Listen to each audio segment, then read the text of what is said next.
नमस्कार, बहुत बहुत स्वागत है आप सभी का सुमन हिंदी क्लासेज में। आज की यह प्रैक्टिस क्लास यूपी टीजीटी के पुराने प्रश्न पत्रों पर आधारित है।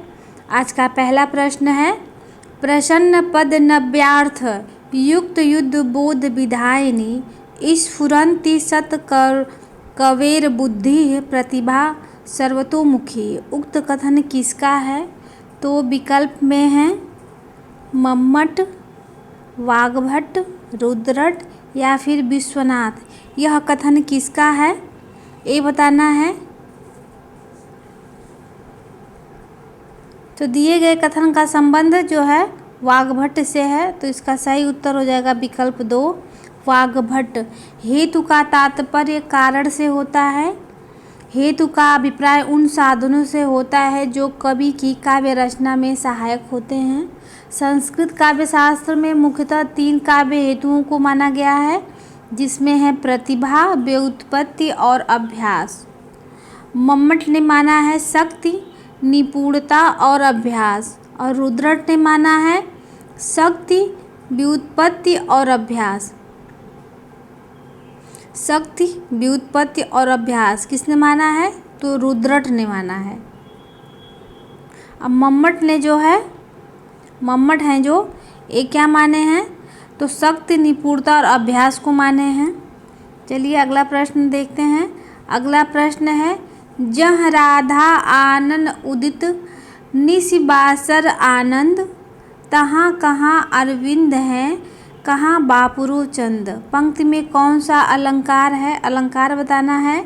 तो विकल्प में है रूपक, प्रदीप, प्रतीप, अन्वय या फिर दीपक।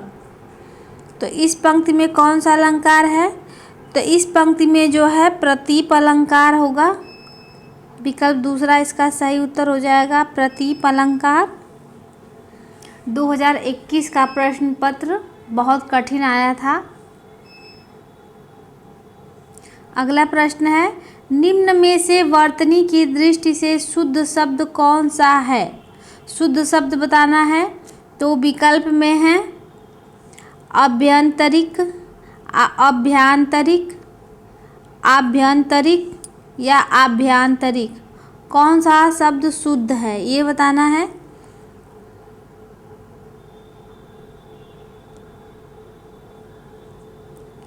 तो आभ्यंतरिक होता है शुद्ध।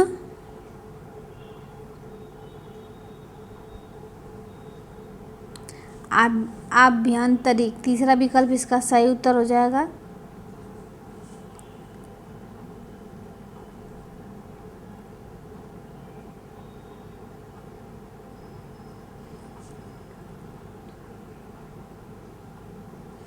आभ्यंतरिक का अर्थ होता है अंदर होने वाला या भीतरी, आंतरिक, अंदर के हिस्से से संबंध रखने वाले को क्या कहते हैं? आभ्यंतरिक कहते हैं।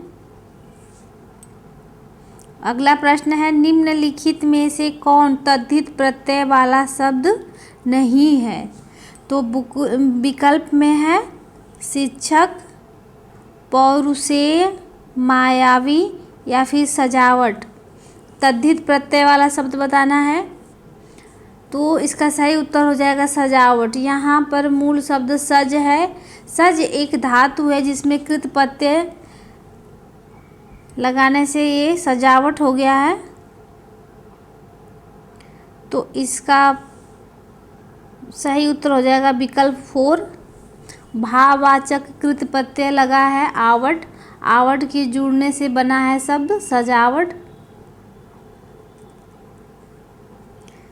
कृदंत प्रत्यय बना है सजावट। तो इसका सही उत्तर हो जाएगा विकल्प 4। अगला प्रश्न है, अखिल भुवन चर अचर जग हरिमुख में लखिमातु, चकित भई गदगद वचन विकसित दृग पुलकातु। इस पंक्ति में कौन सा रस है? तो विकल्प में है अद्भुत रस, भयानक रस, विभत्स रस या फिर वात्सल्य रस। तो जब किसी जीव के मन में विचित्र अथवा आश्चर्यचकित वस्तुओं को देखकर जो विस्मय आदि का भाव उत्पन्न होता है उसे क्या कहते हैं? अद्भुत रस कहा जाता है। उसमें अद्भुत रस होता है। तो इसका पहला विकल्प सही उत्तर हो जाएगा अद्भुत रस। इसके अंदर आंसू आना, रोमांच, गदगद होना, कंपन, कांपना या आंखें फाड़कर देखना आदि क्रियाएं शामिल होती हैं अद्भुत रस में। अगला प्रश्न है अपभ्रंश में दोहा काव्य की परंपरा का आरंभ किस कवि ने किया था? अपभ्रंश काल की बात हो रही है, तो विकल्प में है हेमचंद्र, जोइंदू, धनपाल या फिर सोमनाथ।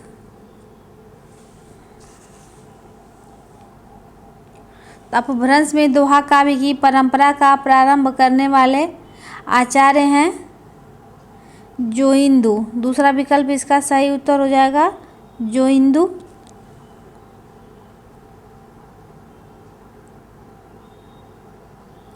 योगसार जोइंदू की प्रमुख रचना है। जो योगसार की रचना इन्होंने 6ठी शताब्दी में की थी। दोहा काव्य का आरंभ 6ठी शताब्दी के कवि जोइंदू से माना जाता है। 6ठी शताब्दी के हैं ये, तो इसका सही उत्तर हो जाएगा ऑप्शन बी जोइंदू। जोइंदू ने 2 अन्य पुस्तकों की भी रचना की है जिसका नाम है परमात्मा प्रकाश और योगसार।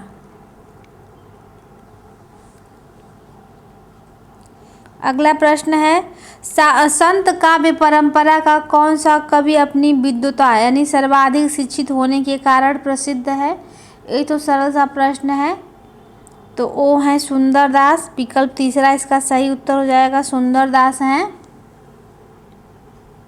संत काव्य परंपरा में सुंदरदास अपनी विद्वता के कारण प्रसिद्ध हैं। सुंदरदास की प्रसिद्ध रचनाओं में है ज्ञान समुद्र और सुंदर विलास। निर्गुण भक्ति काव्य की ज्ञानाश्रयी शाखा को संत काव्य भी कहा जाता है। संत काव्य का सामान्य अर्थ होता है संतों द्वारा रचा गया काव्य, लेकिन जब हिंदी में संत काव्य कहा जाता है तो उसका अर्थ होता है निर्गुणोपासक ज्ञान मार्गी कवियों के द्वारा रचा गया काव्य। भारत में संत मत का प्रारंभ जो है 1267 ईस्वी में संत नामदेव द्वारा किया हुआ माना जाता है। ये हो गई इस प्रश्न की व्याख्या। चलिए अगला प्रश्न देखते हैं। निम्न में से कौन सा सात्विक अनुभाव है? कौन है सात्विक अनुभाव?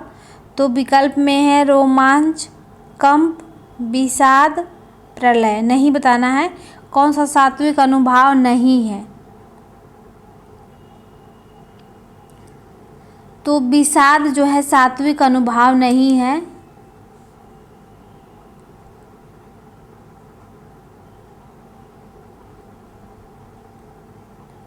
विषाद हो जाएगा इसका सही उत्तर। सात्विक अनुभाव नहीं है ये विषाद। वे चेष्टाएं जो स्वयं उत्पन्न होती हैं उन पर हमारा नियंत्रण नहीं होता है, उन्हें क्या कहते हैं? सात्विक अनुभाव कहते हैं।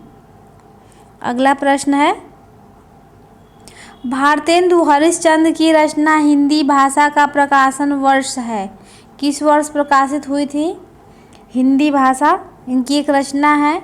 तो विकल्प में है 1865 ईस्वी, 1890 ईस्वी, 1885 ईस्वी या फिर 1850 ईस्वी। तो भारतेंदु हरिश्चंद्र की रचना हिंदी भाषा का प्रकाशन वर्ष जो है 1890 ईस्वी है। दूसरा विकल्प इसका सही उत्तर हो जाएगा 1890। हालांकि भारतेंदु जी का जन्म जो है 1850 से 1885 रहा है, परंतु यह बाद में प्रकाशित हुई थी। इसके अतिरिक्त भारतेंदु हरिश्चंद्र को बंगला भाषा में विद्या सुंदर नामक नाट्य का हिंदी अनुवाद भी किया था इन्होंने। संस्कृत से मुद्रा राक्षस और प्राकृत से कर्पूर मंजरी नामक नाटकों का भी उन्होंने हिंदी में अनुवाद किया है भारतेंदु हरिश्चंद्र ने। तो इनके मृत्यु के उपरांत ये प्रकाशित हुई है, कंफ्यूज नहीं होना है। अगला प्रश्न है नदी कोश भर टेढ़ी है का संस्कृत अनुवाद होगा, क्या होगा? तो विकल्प में है नदी क्रोशेण कुटिला, नदी क्रोशाय कुटिला, नदी क्रोशम कुटिला या फिर नदी क्रोशात कुटिला। कौन सा इसका विकल्प सही हो जाएगा? 10 नंबर का प्रश्न है।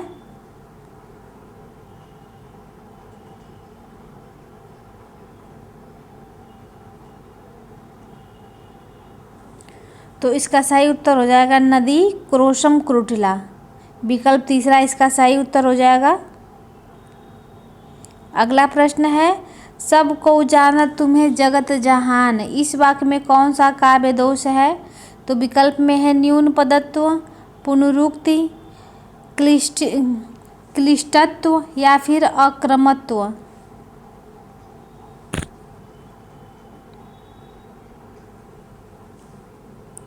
तो सबको जानत सबको जानत तुम्हें सारे जगत जहान में, इसमें पुनरुक्ति दोष होगा। यहाँ पे एक ही शब्द जगत और जहान दोनों का मतलब एक ही है, तो एक ही चीज़ को दो बार लिखा गया है, तो इसलिए यहाँ पे पुनरुक्ति काव्य दोष होगा।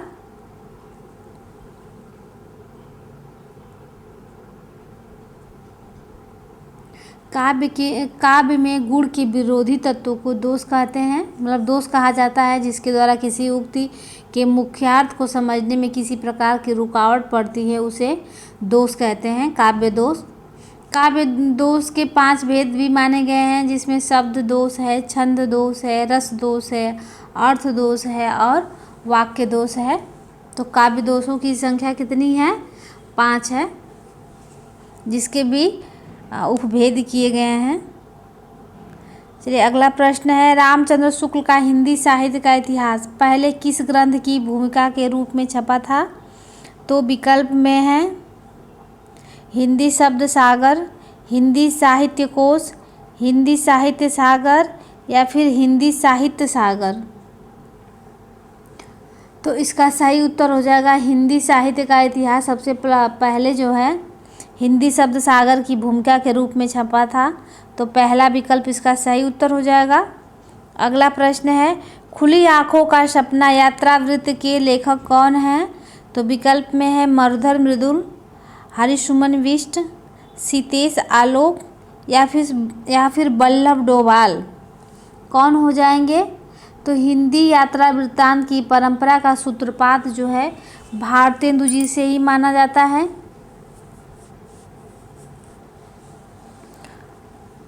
खुली आँखों का सपना पर सोवियत लैंड नेहरू पुरस्कार भी मिला है। यह किसकी रचना है? तो यह रचना जो है मरुधर मृदुल की है। पहला विकल्प इसका सही उत्तर हो जाएगा।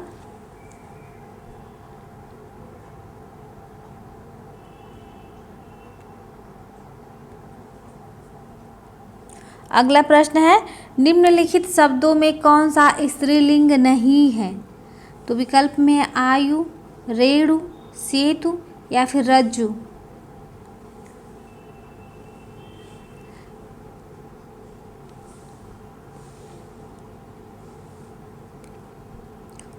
तो स्त्रीलिंग नहीं है, इसका मतलब पुल्लिंग बताना है, तो इसका सही उत्तर हो जाएगा सेतु। सेतु का अर्थ होता है पुल। पुल जो है पुल्लिंग शब्द है, बाकी तीनों जो है स्त्रीलिंग शब्द है, वायु, रेणु और रज्जु। अगला प्रश्न है वे दिन वे लोग शीर्षक संस्मरणात्मक रचना के लेखक कौन हैं? यह किसकी रचना है? तो विकल्प में है निर्मल वर्मा, शिवपूजन सहाय, रामविलास शर्मा या फिर रघुवीर सहाय। तो वे दिन वे लोग, इसके रचनाकार का नाम बताना है। तो यह शिवपूजन सहाय की रचना है। विकल्प दूसरा इसका सही उत्तर हो जाएगा शिवपूजन सहाय। संस्मरण का मूल अर्थ होता है सम्यक स्मृति, एक ऐसी स्मृति जो वर्तमान को अधिक सार्थक, समृद्ध और संवेदनशील बनाती है। वे दिन वे लोग शिवपूजन सहाय ने 1946 में लिखा था और पद्म सिंह शर्मा द्वारा रचित पद्म पराग को हिंदी का प्रथम संस्मरण माना जाता है। ये भी याद रखिए आप लोग। अगला प्रश्न है विधा की दृष्टि से कौन सी रचना अन्य तीन से भिन्न है? तो विकल्प में है मुर्दहिया, मणिकर्णिका, कितनी धूप में कितनी बार, बट वृक्ष की छाया में। तो विधा की दृष्टि से एक अन्य रचना बताना है। तो इसका सही उत्तर हो जाएगा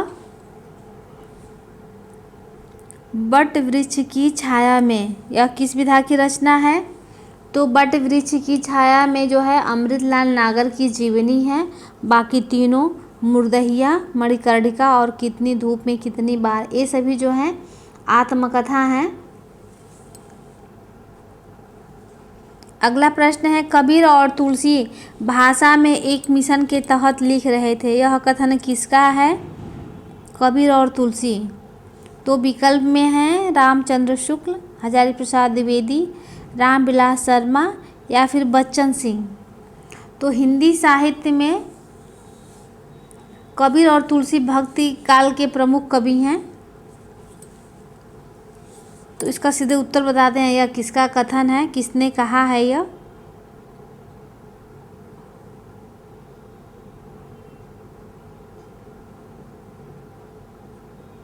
तो यह बच्चन सिंह का कथन है, बच्चन सिंह ने कहा है यह। विकल्प 4 इसका सही उत्तर हो जाएगा, विकल्प 4 बच्चन सिंह। कबीर और तुलसी भाषा में एक मिशन के तहत लिख रहे थे, यह किसका कथन है? तो बच्चन सिंह का है। अगला प्रश्न है हिंदी काव्य शास्त्र में बौद्धिक रस का स्थापना करने वाले विद्वान हैं, किसने किया है बौद्धिक रस की स्थापना? तो पिछले प्रैक्टिस सेट में यह प्रश्न आया हुआ है, मतलब देख चुके हैं आप लोग, तो इसका उत्तर तो मालूम ही होगा, फिर भी हम विकल्प देख लेते हैं। विकल्प में है माता प्रसाद गुप्त, भगीरथ मिश्र, भिखारी दास या फिर गणपति चंद्रगुप्त।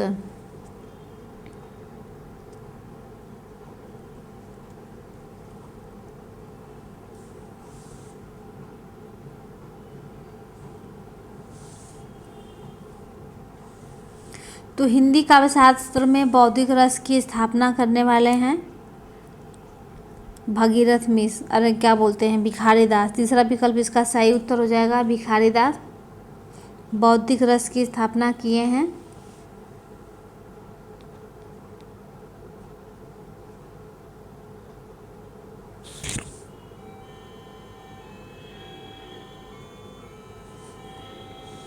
अगला प्रश्न है गारसा दतासी के इतिहास ग्रंथ द ला लिटरेच्यूर एंदुई हिंदुस्तानी का दूसरा संस्करण कब प्रकाशित हुआ था? दूसरा संस्करण। तो विकल्प में है 1848 ईस्वी, 1886 ईस्वी या फिर 1871 ईस्वी या फिर 1888 ईस्वी। तो यह इतिहास ग्रंथ 2 भागों में प्रकाशित है। पहला संस्करण इसका 1839 ईस्वी में और जो है 1847 ईस्वी में प्रकाशित हुआ था। और इसका जो दूसरा संस्करण प्रकाशित हुआ है वो प्रकाशित हुआ 1871 ईस्वी में। तो इसका तीसरा विकल्प सही उत्तर हो जाएगा, विकल्प 3। इसमें उर्दू और हिंदी के 338 कवियों का विवरण अंग्रेजी वर्ण के क्रमानुसार दिया गया है। इसमें से जो है केवल 72 कवि हिंदी के हैं। इसमें जो है गारसा दतासी की पुस्तक इस्तवार द ला लिटरेच्यूर एंदुई हिंदुस्तानी में केवल 72 कवि हैं जो हिंदी के हैं। यह फ्रेंच भाषा में लिखा गया इतिहास ग्रंथ है। अगला प्रश्न है निम्नलिखित में से कौन सा वर्ण घोष महाप्राण है? महाप्राण बताना है। तो विकल्प में श, स या फिर ह। तो ह जो है ह वर्ण घोष भी है और महाप्राण भी है, तो इसका सही उत्तर हो जाएगा विकल्प 4 ह। अगला प्रश्न है अर्थ निर्दिष्ट करने की दृष्टि से निम्नलिखित में से कौन सा उपसर्ग अन्य 3 से भिन्न है? तो विकल्प में है अव, अप, अर्थ, परि या फिर दुस। तो उपसर्ग को बताना है कौन एक भिन्न है तीनों से, तो इसका सही उत्तर हो जाएगा परि। तीसरा विकल्प इसका सही उत्तर हो जाएगा।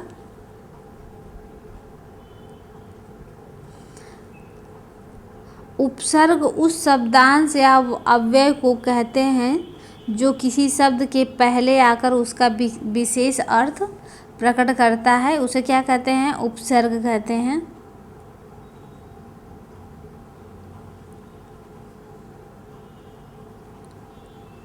अगला प्रश्न है, अवधशिला का उस पर था गुरुभार, तिल तिल काट रही थी दीर्घ जलधार। प्रस्तुत पंक्ति में कौन सा छंद है? तो विकल्प में है दोहा, बरवें, सोरठा या फिर रोला। तो प्रस्तुत पंक्ति में जो है बरवें छंद है, दूसरा विकल्प इसका सही उत्तर हो जाएगा। इस जो छंद में है पहले और तीसरे चरण में 12-12 मात्राएं, दूसरे और चौथे चरण में जो है 7-7 मात्राएं होती हैं। इसको देख के ही समझ में आ जाता है कि इसमें 12वें छंद है। अगला प्रश्न है, काम भाव और शरीर का सौंदर्य उसके यहाँ उत्सव रूप में है। विद्यापति के संदर्भ में यह कथन किसका है? तो विकल्प में है रामस्वरूप चतुर्वेदी, डॉक्टर नगेंद्र या फिर बच्चन सिंह और रामचंद्र शुक्ल। कौन है? काम भाव और शरीर का सौंदर्य उनके यहाँ उत्सव रूप में है। विद्यापति के संदर्भ में यह कथन जो है आचार्य रामचंद्र शुक्ल जी का है। विकल्प 4 इसका सही उत्तर हो जाएगा, रामचंद्र शुक्ल। विद्यापति जो हैं पंडित हरि मिश्र के शिष्य थे। इन्होंने संस्कृत, मैथिली और अवहट्ट में रचनाएं की हैं। अगला प्रश्न है, साकी शब्दी दोहरा कहीं किहनी उपखान, भगत निरूपहि भगत कली निंदहि वेद पुराण। उपयुक्त पंक्तियों के रचनाकार कौन हैं? तो विकल्प में है तुलसीदास, कबीरदास, मलिक मोहम्मद जायसी या फिर कुतुबन। तो यह किसकी रचना है? तो यह रचना जो है तुलसीदास की है। पहला विकल्प इसका सही उत्तर हो जाएगा।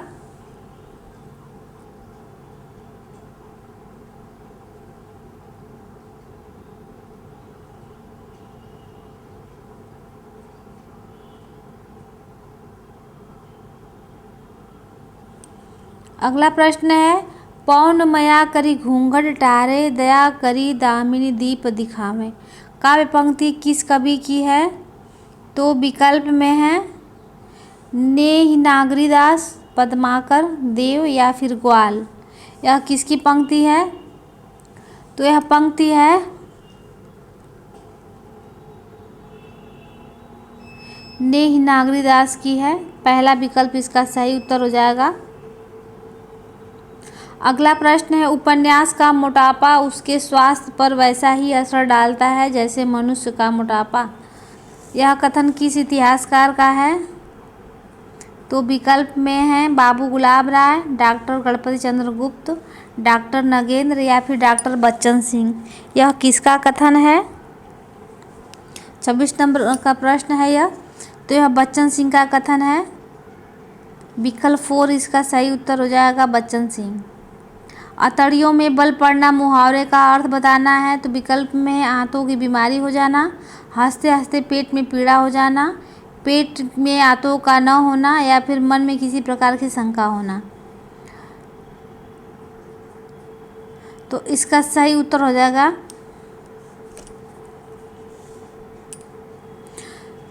विकल्प दूसरा, हंसते हंसते पेट में पीड़ा हो जाना। विकल्प दूसरा इसका सही उत्तर हो जाएगा। अगला प्रश्न है, शयन में संधि होगी, कौन सी संधि होगी? तो विकल्प में अयादि स्वर संधि, यड़ स्वर संधि, गुण स्वर संधि या फिर वृद्धि स्वर संधि। तो इसमें जो है अयादि में जो है शयन में जो है अयादि संधि होगी। पहला विकल्प इसका सही उत्तर हो जाएगा, अयादि संधि। अगला प्रश्न है, कलचुरी राजवंश की 7 नायिकाओं के नक्शिक वर्णन से संबंधित ग्रंथ कौन सा है? तो विकल्प में है उक्ति व्यक्ति प्रकरण, राहुल बेल, कोलय माला या फिर वर्ण रत्नाकर। तो इसका सही उत्तर हो जाएगा राहुल बेल। कलचुरी राजवंश की 7 नायिकाओं के नक्शिक वर्णन से संबंधित ग्रंथ राहुल बेल ही है। और उक्त व्यक्ति प्रकरण जो है दामोदर शर्मा द्वारा रचित हिंदी का पहला व्याकरण ग्रंथ है।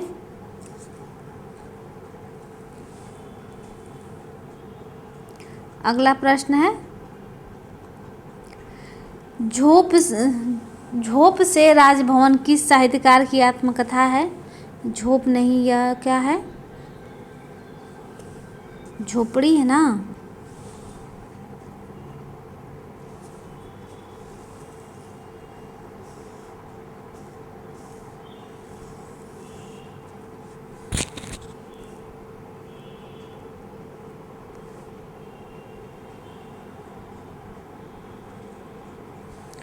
तो झोपड़ी से राजभवन किस साहित्यकार की आत्मकथा है?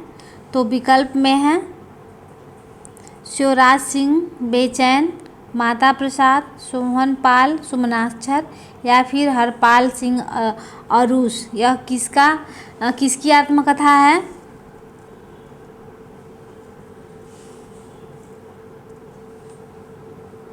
तो इसका सही उत्तर हो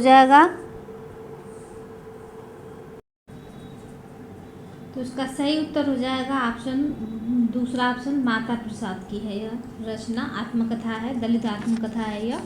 अगला प्रश्न है, ज्ञानचंद्र जैन कृत कथा से शीर्षक जीवनी किससे संबंधित है? तो विकल्प में है जैनेन्द्र कुमार, अमृतलाल नागर, यशपाल या फिर उषा प्रियंबदा। तो इसका सही उत्तर हो जाएगा जैनेन्द्र कुमार।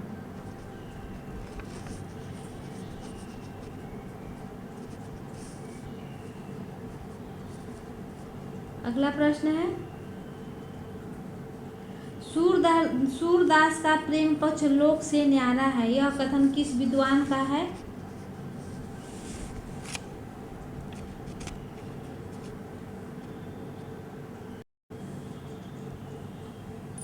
तो यह कथन है आचार्य रामचंद्र शुक्ल का, हजारी प्रसाद द्विवेदी, राजकुमार वर्मा या फिर बच्चन सिंह। तो यह कथन जो है बच्चन सिंह का है। विकल्प 4 इसका सही उत्तर हो जाएगा। अगला प्रश्न है, एक ही कथानायक चेतक उपेंद्र नाथ अश के कई उपन्यासों का केंद्रीय पात्र है, उनके किस उपन्यास का नायक चेतक नहीं है? तो विकल्प में है गिरती दीवारें, शहर में घूमता आईना, गर्म राख या फिर एक नन्ही कंदील। तो नहीं है, तो वो है गर्म राख। तो इसका सही उत्तर हो जाएगा विकल्प 3, गर्म राख का नायक चेतन नहीं है, बाकी तीनों रचनाओं का नायक वही है। अगला प्रश्न है, वह उस शाखा का वन विहंग उड़ गया, मुक्त नभ निस्तरंग। तो यह पंक्ति छायावादी कवि की है, किस छायावादी कवि की है? तो विकल्प में है जयशंकर प्रसाद, सुमित्रानंदन पंत, महादेवी वर्मा या फिर सूर्यकांत त्रिपाठी निराला। तो यह जो है निराला जी की पंक्ति है। विकल्प 4 इसका सही उत्तर हो जाएगा। हिंदवी शब्द का प्रथम प्रयोग किस इतिहासकार ने किया है? तो विकल्प में रामचंद्र शुक्ल, इब्न बतूता, अबू सईद या फिर बदायूनी। किसने किया है यह? हिंदवी शब्द का प्रथम प्रयोगकर्ता जो है किस इतिहासकार को माना जाता है? तो अबू सईद को माना जाता है। विकल्प तीसरा इसका सही उत्तर हो जाएगा अबू सईद। हिंदुई या हिंदवी का प्रयोग हिंदी के लिए काफ़ी पहले से मिलता है। तो इसका सही उत्तर हो जाएगा विकल्प तीसरा। विलोम की दृष्टि से असंगत युग्म है, कौन सा शब्द असंगत है? तो इसका सही देख लेते हैं पहले विकल्प। अज्ञ का विज्ञ, अद्यतन का पुरातन, अजय का विजय, अर्वाचीन का नवीन।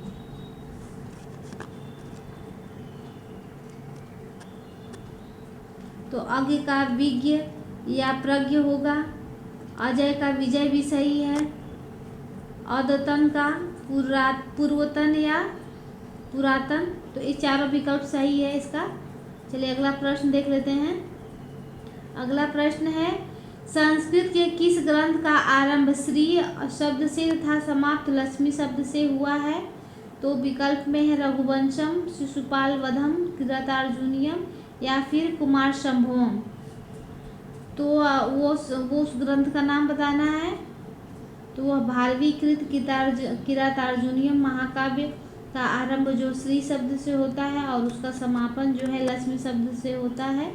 तो इसका तीसरा विकल्प जो है सही उत्तर हो जाएगा विकल्प 3 किरातार्जुनीयम। अगला प्रश्न है पार्श्वनाथ चरित के लेखक कौन हैं? तो विकल्प में है वीर नंदी, धनंजय, मुनिजिन विजय या फिर वादिराज। तो पार्श्वनाथ चरित के लेखक का नाम बताना है। तो जैन कवि वादिराज हैं, जिनका समय 10वीं शताब्दी माना जाता है। विकल्प 4 इसका सही उत्तर हो जाएगा। अगला प्रश्न है नाटकों और नाटककारों का कौन सा युग्म सुमेलित नहीं है? पूरा विकल्प दिखाते हैं। विकल्प में है रघुकुल रीति जगदीश चंद्र माथुर, मिस्टर अभिमन्यु लक्ष्मी नारायण लाल, एक सत्य हरिश्चंद्र लक्ष्मी नारायण मिश्र या फिर गोपाल का दान विनोद रस्तोगी।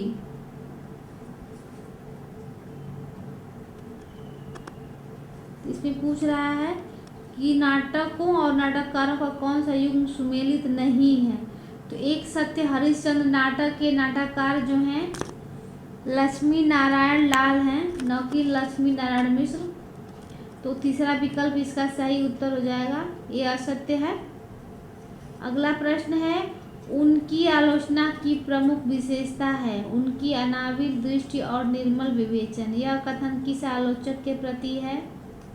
तो विकल्प में रामचंद्र शुक्ल, विश्वनाथ प्रसाद मिश्र, हजारी प्रसाद द्विवेदी या फिर नामवर सिंह।